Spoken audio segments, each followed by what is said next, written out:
Después de matar a Héctor, tras enterarse de la muerte de Patroclo, Aquiles y los aqueos prepararon los juegos funerarios en honor de este último. El punto culmen resulta cuando el hijo de Peleo sacrifica a 12 jóvenes troyanos ante la pira de Patroclo. Mientras sollozaba, Aquiles recita lo siguiente: Alégrateme, oh Patroclo, incluso en las casas de Hades, pues ya te cumplí todo lo que antes he prometido. A 12 nobles hijos de troyanos magnánimos, todos a una contigo, el fuego devora. Muchas personas en distintas redes sociales, sin el menor cuidado, generalizan y afirman tajantemente que los sacrificios humanos entre los mexicas eran para alimentar al sol, pues si no, el mundo dejaría de existir. Hay que quitar esa idea de que todo sacrificio es para alimentar al sol. En segundo lugar, habría que entender que aunque la forma predilecta fue la extracción de corazón, no fue la única forma. En la lámina 71 del Códice Borgia, recomiendo el video sobre los códices hechos previamente, podemos observar a Tonatiuh, deidad solar, bebiendo la sangre de la codorniz que le es ofrecida. Más arriba observamos la cabeza de la codorniz, y en la esquina superior derecha se puede apreciar a la luna con su característica representación de una especie de jarro con un conejo en ella. En la parte inferior se puede apreciar a Tlaltecutli, deidad devoradora, cuyo mito vale la pena analizar. Me parece pertinente hacer una aclaración. La mitología no es filosofía, y por ende no tiende a la sistematización. El mito es variable de fuente en fuente, por lo que intenté realizar una síntesis con los elementos más relevantes del mismo. Cuando en el mundo existió un océano primigenio, carente de tierra, 2 deidades, hijos de los primeros dioses, Quetzalcóatl y Tezcatlipoca, consideraron necesario crear la tierra. Para ello, tomaron a la diosa Tlaltecutli. En ocasiones esta diosa con forma de lagarto, con sierpes por cabellos y con múltiples bocas voraces y feroces, es llamada Zipactli. Una vez con la diosa en su poder, la arrojaron al océano. Allí, Tezcatlipoca se cortó uno de los pies para atraerla mediante un engaño. Es por ello que en múltiples representaciones el dios aparece cojo. Quetzalcóatl y Tezcatlipoca tomaron a Tlaltecutli, cada uno por un lado, y la desgarraron. Así, gracias a la diosa se formó la tierra. Los dioses, para consolarla, le dijeron que de ella florecería la vida, pero no quiso hacerlo sin solicitar la sangre de los hombres. En el mito de Tlaltecutli podemos observar que, además de alimentar al sol, era necesario alimentar a la tierra. Esa dualidad sol-tierra, dualidad sacrificial, que aparece en las propias fórmulas rituales, Intonan Intota Tlaltecutli Tonatiuh, que quiere decir a nuestra madre y a nuestro padre, la tierra y el sol. Bernardino de Sahagún y sus informantes explican que la madre, al cortar el cordón umbilical de su hijo, recitaba las siguientes palabras: En otra parte estás prometido, que es el campo donde se hacen las guerras, donde se traban las batallas. Para allí eres enviado. Tu oficio y facultad es la guerra. Tu oficio es dar de beber al sol con sangre de tus enemigos, y dar de comer a la tierra, que se llama Tlaltecutli, con los cuerpos de tus enemigos. Por ventura merecerás y serás digno de morir en este lugar y recibir en él muerte florida. Es decir, la religiosidad era imbuida y asimilada por los infantes que sabían que la forma honrosa de morir, para un guerrero, era siendo sacrificado, proporcionando así sustento al sol y la tierra. Por ello, Fray Diego Durán, por su parte, observa en las guerras floridas una suerte de mercado de tantos a tantos días. Se acudiese a comprar honra y gloria con su sangre y vidas. Vale la pena reflexionar sobre lo dicho por Durán. El fraile asemeja a la guerra florida, es decir, la Xochillahoyotl, con una suerte de mercado donde se consiguen alimentos para los dioses. Fray Alonso de Molina, en su diccionario de la lengua mexicana, náhuatl, define el término tlamaca como servir a la mesa o administrar la comida y los manjares. Lo interesante es que a los sacerdotes se les denomina tlamacasque, que viene, por supuesto, de la misma raíz. Molina lo traduce como ministros y servidores de los templos de los ídolos, es decir, el sacerdote pasa a ser un servidor de alimento para los dioses. Podemos relacionar lo anterior con lo que puntualiza León Portilla con respecto al maíz. En el caso de los pueblos nahua, lo da el vocablo tonacayotl, aplicado al maíz y derivado de la palabra tonacayo, que significa nuestra carne. Así, el maíz, en su integridad, planta, mazorca y grano, se enuncia expresando lo que constituye lo que es nuestra carne. Al igual que para los mayas en el Popol Vuh, la carne humana tiene un componente que la entrelaza con el maíz, por lo que prácticamente al sacrificar al hombre a la deidad, la carne pasa a ser un símbolo del maíz. Duverger matiza lo anterior cuando explica que la ofrenda de sangre es frecuentemente descrita en los textos como Tlaxcaltilitzli, o sea, literalmente, como la ofrenda de tortillas de maíz, Tlaxcali. Sin embargo, Sahagún traduce como alimentar al sol o el fuego, reanimarlo ofreciéndole sangre. Solamente remarcaría algo si es que leen a Duverger. En ocasiones, me parece, se excede en el uso del lenguaje científico para describir la mitología y relaciones aztecas, empleando términos como entropía, energía cinética, entre muchos otros, aunque considero que ocurre en mayor medida en el primer capítulo. Pero, ¿de dónde surge la necesidad de alimentar al sol? Otro de los mitos más conocidos, quizá más conocido que el de Tlaltecutli, es el que ocurrió en Teotihuacán, comúnmente conocido como la leyenda de los soles. Al igual que como hice con el mito de Tlaltecutli, lo sintetizaré someramente.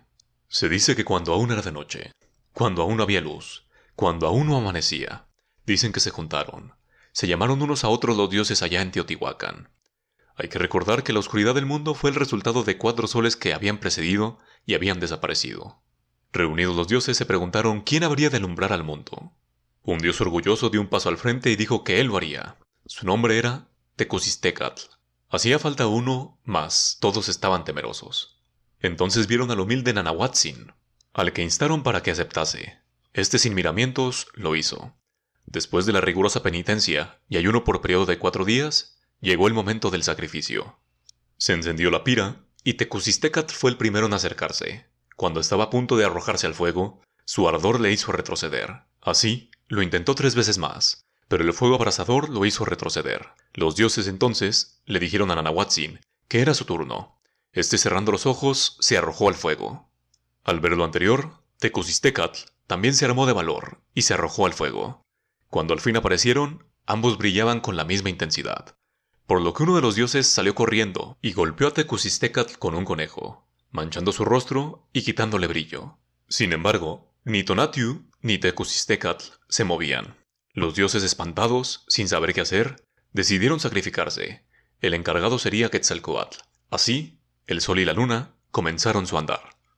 A partir de estos mitos someramente explicados, podemos entender que dentro de la cosmovisión mexica existió una idea sumamente arraigada sobre el sacrificio. Hay una idea clara: el pueblo mexica es el elegido para mantener al cosmos, pues el porvenir de la sociedad mexicana está ligado a la pervivencia del cosmos íntegro, y son los hombres quienes están encargados de conservar la marcha del mundo. El último mito que abordaré, aunque existen otros de naturaleza similares, y que nos permitirá entender en mayor medida las motivaciones del sacrificio, es el de la creación de los hombres por parte de Quetzalcóatl. Ya señalé que hubo antes 4 soles. Con cada destrucción también fueron destruidos los habitantes del mundo. Por ello, el mundo se encontraba vacío de nueva cuenta. Quetzalcóatl realiza una catábasis, es decir, un descenso al Mictlán, inframundo del mundo mexica. Al llegar al Mictlán, solicita a Mictlantecutli, señor del Mictlán, los huesos de las antiguas humanidades. Mictlantecutli, intrigado, pregunta por qué los quiere, a lo que Quetzalcóatl responde que los dioses se preocupan porque alguien viva en la tierra. Quetzalcóatl se hace de los huesos. Sin embargo, Mictlantecutli cambió de parecer y provoca que Quetzalcóatl caiga. Y con ello, los huesos se desperdigaron y quebraron. Aún así, en su tristeza, recogió los huesos y los llevó ante Cihuacóatl, y mediante el autosacrificio de su miembro, es decir, su pene, junto con los huesos, formaron a los más iguales, es decir, a los merecidos por penitencia. Desglosando el mito a la manera de Matos Moctezuma, podemos apreciar en él 4 situaciones fundamentales. Para que surja la vida, es necesario el sacrificio o muerte de los dioses. Por ello, los hombres deben corresponder de igual forma. El que Quetzalcóatl vierta su sangre es un símbolo de fertilidad, situación que veremos más adelante. La presencia del nahual, y por último, la dualidad vida y muerte presente en muchos de los mitos nahuas. Considero que con los 3 mitos explicados anteriormente, se puede entender el sentido religioso del sacrificio. Repito, el sacrificio no tiene como fin único lo metafísico. Existe dentro de este una intencionalidad de coerción y ostentación de poder sobre los pueblos circunvecinos. Otro evento común dentro de las numerosas culturas mesoamericanas, y que culminaba con un sacrificio, fue el juego de pelota. Sobre el juego, por desgracia, se escuchan numerosas opiniones de personas que afirman sin ton ni son cosas relacionadas con su práctica. Desde que el equipo ganador era sacrificado, o por el contrario, que los perdedores lo eran. Lo más probable, y aquí coincido con la doctora Sara Ladrón, es que si se hubiese sacrificado a todo un equipo, el sacrificio habría significado una enorme pérdida, pues el entrenamiento para lograr un gran jugador implica una enorme inversión de tiempo. Además, resulta inverosímil pensar que un ritual de tal relevancia culminase por circunstancias meramente azarosas. La forma sacrificial al culminar el juego de pelota era la decapitación. Lo anterior lo podemos vislumbrar por la evidencia arqueológica. En la lápida de Aparicio, se puede observar a un hombre que se presume usa la vestimenta típica del juego de pelota. Se observa que en lugar de sangre brotan serpientes de su cabeza. Lo anterior se puede apreciar con más claridad en las reconstrucciones pictográficas de la magista Linda Shelley. En una representación de un relieve encontrado en el gran juego de pelota en Chichén Itzá, podemos apreciar de mejor forma al jugador sacrificado, al que de igual forma le brotan serpientes del cuello. Si prestan más atención a los detalles, podrán ver que el sacerdote lleva en su mano derecha el puñal sacrificial, y en la izquierda el cráneo cercenado.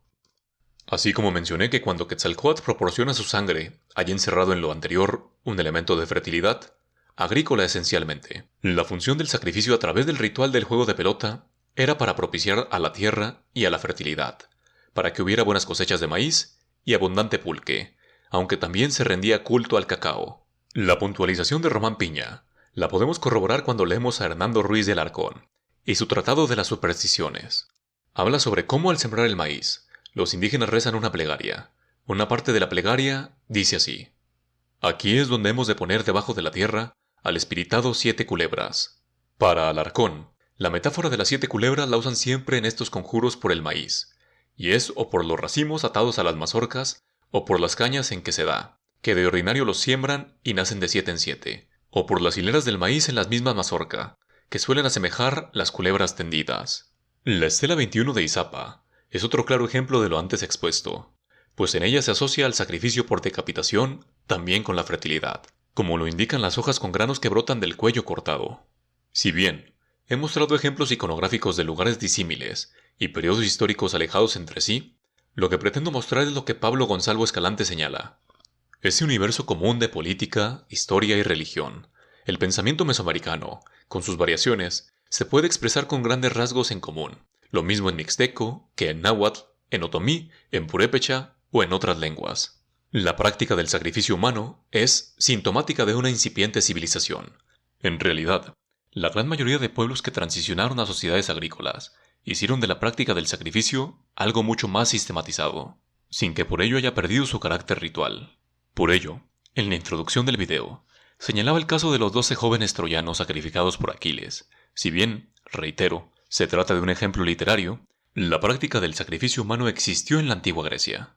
Para Henri Hubert y Marcel Mauss, en su texto «Esa sur la nature de la fonction du sacrifice», la complejidad del sacrificio humano se muestra como un clímax religioso, que, paulatinamente va en descenso.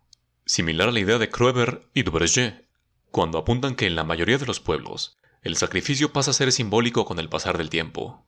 Griegos, romanos, cartagineses, galos, chinos, egipcios. La gran mayoría de los pueblos en la antigüedad efectuaron el sacrificio. Los romanos, incluso, según relata Plinio el Viejo, tuvieron que llegar a prohibirlo. Otra práctica común asociada al sacrificio, y una de las más reconocidas de los mexicas, fue la utilización de los llamados tzompantlis, vigas de madera donde se colocaba a manera de trofeo los cráneos de las víctimas sacrificiales, aunque, al parecer, fueron los zapotecos quienes usaron por primera vez dicho sistema. Durante las excavaciones en Monte Albán, el antropólogo Charles Spencer y la arqueóloga Elsa Redmond encontraron un conjunto de 61 cráneos humanos, acomodados en filas, como si se hubiera colapsado uno de esos terroríficos exhibidores de cráneos que los zapotecos llamaron Yagabetó, y más adelante los aztecas llamaron Zompantli. Estas exhibiciones de cabezas cercenadas eran comunes en Mesoamérica, pues servían para amedrentar a quienes se negaban a pagar tributo. Como mencioné con antelación, y vuelvo a remarcar, el sacrificio, al menos en mi consideración, tiene 2 motivaciones fundamentales. Cada quien puede decidir cuál precedió a la otra. Además de las ya explicadas connotaciones religiosas, también cumplía con una función de demostración de poder, realzarse frente a los demás grupos y que éstos supiesen que estaban sujetos. Además de sus yagabetó, los zapotecos tenían unas piedras que en un inicio fueron consideradas como individuos danzando, quizá en estado de trance. Sin embargo, investigaciones recientes como la de Joyce Marcus o Heather Susan Orr parecen demostrar que en realidad se trató de prisioneros o esclavos sacrificados y mutilados. Lo anterior lo podemos apreciar en la zona genital de los representados. Se aprecia la mutilación, en algunos casos castración, en otros la extirpación total del pene. Hay otras hipótesis como el autosacrificio, lo que también puede tener sentido si recordamos el mito de Quetzalcóatl, o que se trata de un simbolismo por la semejanza de las palabras flor, intestino y genital en zapoteca, aunque yo, personalmente, me adhiero a la primera postura. De nueva cuenta, como un método de coerción y ostentación de dominio sobre los pueblos aledaños.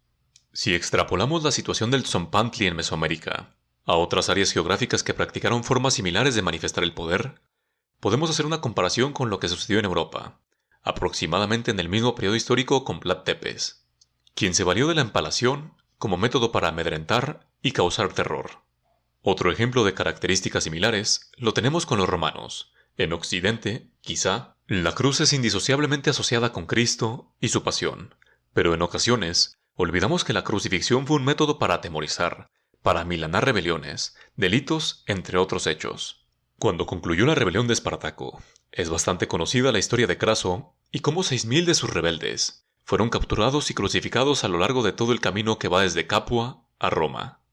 Lo anterior lo corrobora la lectura de Pseudo Quintiliano, cuando explica que, cuando nosotros crucificamos a alguien malvado, elegimos una vida concurrida para que las personas lo vean y se conmuevan, puesto que el valor del castigo está en su ejemplo. Si bien no se trata de sacrificios humanos, su función es similar. Incluso, Filón de Alejandría escribió que las crucifixiones tenían tintes de entretenimiento popular, pues, mientras se efectuaba la crucifixión, y después de esta, había una orquesta tocando, bailarines, bufones, flautistas y teatro. Respecto a las cifras, hay una cifra que pasa de boca en boca sobre las cantidades prácticamente industriales de las personas sacrificadas. Los más de 80.000 sacrificados que relata Durán durante la inauguración del Templo Mayor.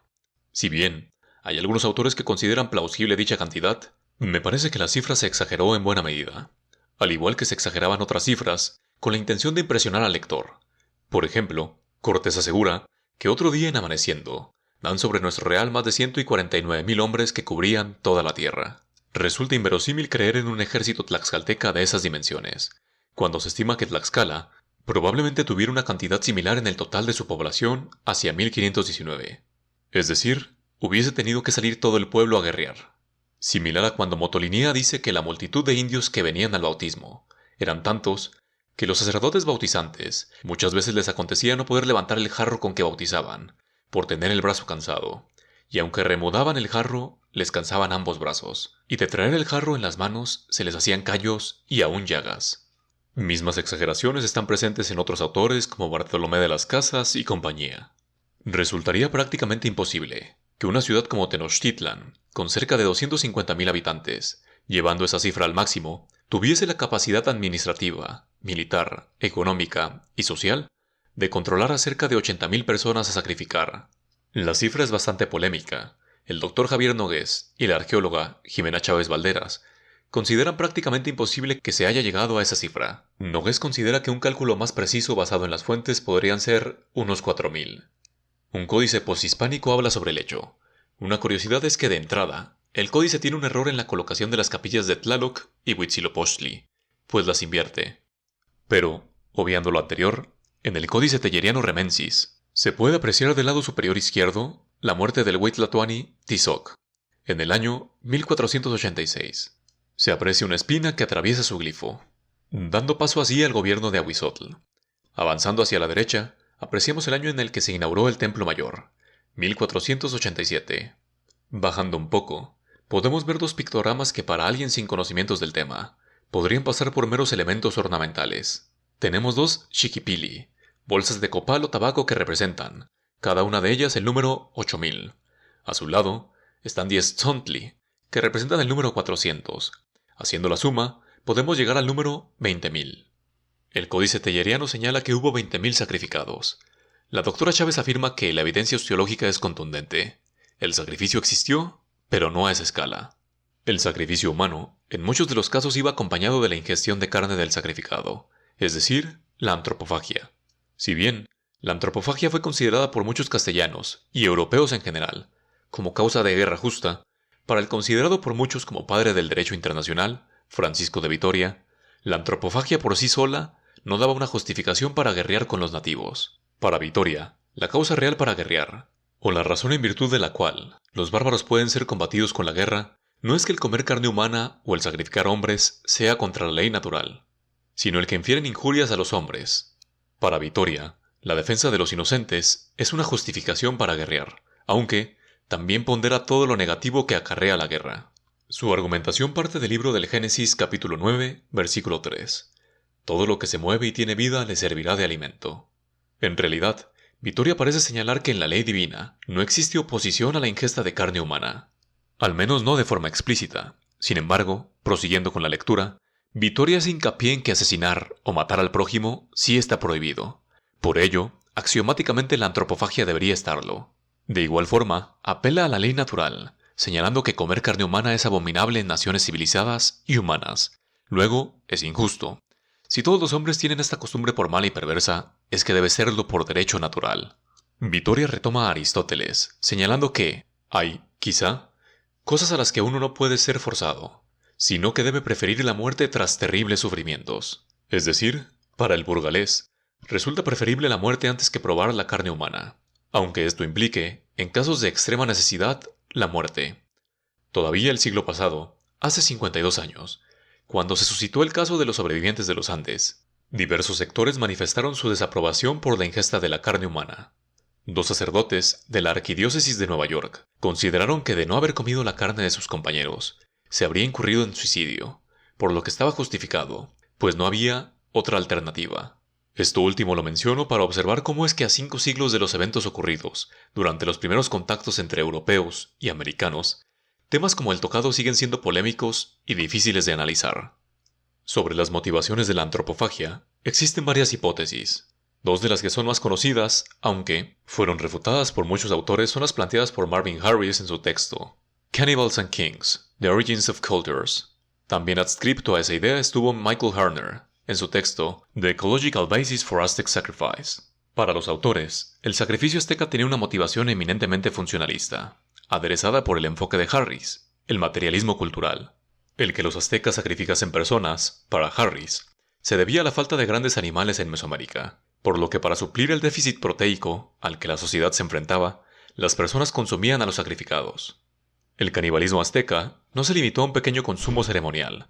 Su consumo de carne fue estrictamente comparable al uso de animales domésticos. Bernardo Ortiz de Montellano hizo una crítica a las hipótesis de Harner y Harris, y señala que si la ingesta de carne se debía a un déficit proteico, el canibalismo no hubiese sido un remedio suficiente. Además, explica que la dieta azteca les permitía vivir de forma adecuada. Duverger ratifica lo anterior al considerar que los aztecas no matan a sus semejantes para procurarse carne. Considero que el video sirve como una buena introducción para aquellos que desean conocer más a fondo el tema del sacrificio. En la descripción del video hay muchísima bibliografía, por si desean consultarla, además de las fuentes primarias empleadas en la realización del video. Los que llegaron hasta aquí, gracias y hasta la próxima.